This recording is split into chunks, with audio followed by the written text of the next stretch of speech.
विष्णु एक एक कर सभी देवताओं को अमृत पान करवाने लगे, जिससे वे पुनः अपनी शक्तियां प्राप्त कर सकें।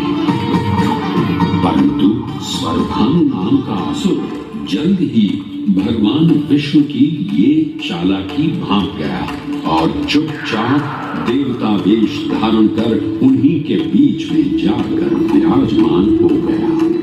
तब जैसे ही मोहिनी स्वर्भानु को अमृतपान कराने हेतु अग्रसर हुई, ठीक उसी क्षण सूर्य एवं चंद्रमा स्वर्भानु का असली रूप पहचान गए। ये ज्ञात होते ही भगवान विष्णु अपने मूल रूप में परिवर्तित हो गए और अपने सुदर्शन चक्र से स्वर्भानु का सिर धड़ से काट दिया। परंतु तब तक अमृत की 2 बूंदें स्वर्भानु के कंठ से उतर चुकी थी, जिसके चलते वो अमरत्व प्राप्त कर चुका था। इस तरह स्वर्भानु के कटे हुए सिर के भाग को राहु का नाम मिला और धड़ को केतु के नाम से जाना जाने लगा। माना जाता है कि प्रतिशोध की ज्वाला में ज्वलित राहु एवं केतु सूर्य एवं चंद्रमा पर ग्रहण लगाते हैं। इस प्रकार सूर्य और चंद्र पर ग्रहण लगना राहु और केतु का प्रतिशोध माना जाता है। भगवान विष्णु की ये लीला देख सभी असुर अचंभित हो उठे। इससे पहले कि वे कोई प्रतिक्रिया दे पाते, भगवान विष्णु के वाहन पक्षीराज गरुड़ ने शीघ्रता से अमृत कलश को उठा लिया और अपने साथ लेकर स्वर्गलोक की ओर उड़ चले। कहते हैं पक्षीराज की इस यात्रा के दौरान पृथ्वी पर 4 जगह अमृत की कुछ बूंदें छलक कर गिर पड़ी थी और इन बूंदों से उन नगरों की नदियों के पानी में अमृत जैसे गुण आ गए थे। वे 4 स्थान हरिद्वार, प्रयाग, उज्जैन एवं नासिक है और यही कारण है कि इन 4 नगरों में कुंभ का पर्व मनाया जाता है। ऐसी ही मान्यता है कि एक दिव्य दिवस एक सांसारिक वर्ष के बराबर होता है और पक्षीराज गरुड़ की यात्रा में 12 दिन लगे थे। इसीलिए हर 12वें वर्ष में कुंभ पर्व मनाया जाता है।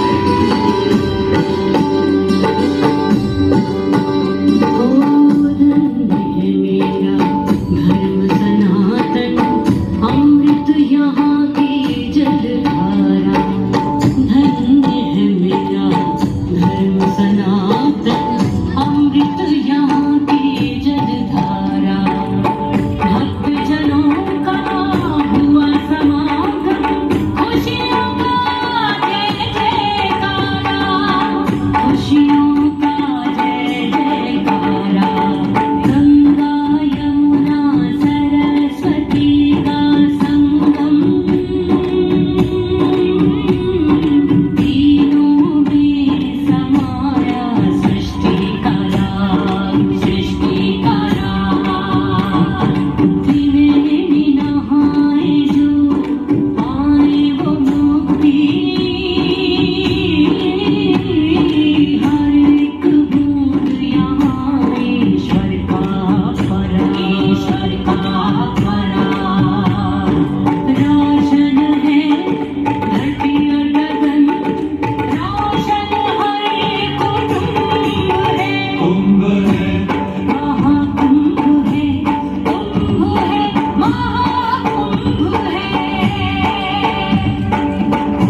के संरेखण से सुनिश्चित होता ये कुंभ महापर्व प्रयाग की भूमि पर उसी नक्षत्र में आयोजित होता है जिस नक्षत्र में यहाँ अमृत की बूंदें गिरी थी।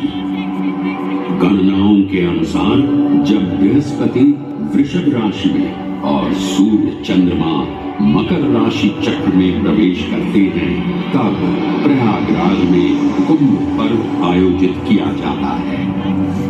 सनातन धर्म की प्राचीनतम धरोहर माना जाने वाला ये कुंभ पर्व भारत ही नहीं बल्कि विश्व भर से आए करोड़ों श्रद्धालुओं का स्वागत करता है। कुंभ पर्व केवल एक पर्व ही नहीं बल्कि एक तीर्थ का अवसर भी है जहां लाखों करोड़ों श्रद्धालु कल्पवास के नियमों का पालन करते हैं। पौष पूर्णिमा से लेकर माघ पूर्णिमा तक चलने वाले कल्पवास के दौरान तीर्थालु सांसारिक सुखों को त्याग कर तपस्वी संतों की तरह कुटिया में रहते हैं। उनकी दिनचर्या ब्रह्म मुहूर्त में गंगा स्नान से शुरू हो संध्या वंदना और भजन कीर्तन जैसे आध्यात्मिक कार्यों के साथ रात्रि तक समाप्त होती है। श्रद्धालु दिन में केवल एक ही बार भोजन ग्रहण कर मानसिक रूप से धैर्य, अहिंसा और भक्ति भाव में लिप्त रहते हैं। ऐसी मान्यता है कि जो कल्पवासी मोक्ष की अभिलाषा लिए कुंभ पर्व में कल्पवास के नियमों का पालन करते हैं उन्हें मोक्ष अवश्य ही प्राप्त होता है। पारंपरिक रूप से इस आध्यात्मिक पर्व की औपचारिक शुरुआत का श्रेय 8वीं शताब्दी के हिंदू दार्शनिक और संत आदि शंकराचार्य को दिया जाता है। उन्होंने न केवल 4 पवित्र मठों पुरी, श्रृंगेरी, द्वारका और बद्रीनाथ की स्थापना की थी बल्कि सन्यासी परंपरा को जीवित रखने हेतु 10 नाम सन्यासी व्यवस्था का गठन भी किया था जिसके अंतर्गत निर्वाणी, अटल, निरंजनी, आनंद, जूना, आवाहन और अग्निसात नामक 7 अखाड़े निर्मित हुए। आदि शंकराचार्य का उद्देश्य शास्त्रों के ज्ञान को आपस में साझा कर सनातन धर्म के दार्शनिक आधारों को सुदृढ़ और परिपक्व करना था।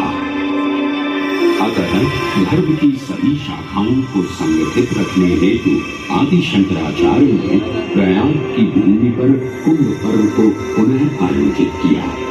आज के इस दौर में कुंभ पर्व की महत्ता का अनुमान इसी बात से लगाया जा सकता है कि यूनेस्को द्वारा मानवता की अमूर्त सांस्कृतिक विरासत की प्रतिनिधि सूची में इस पर्व को शामिल किया गया है।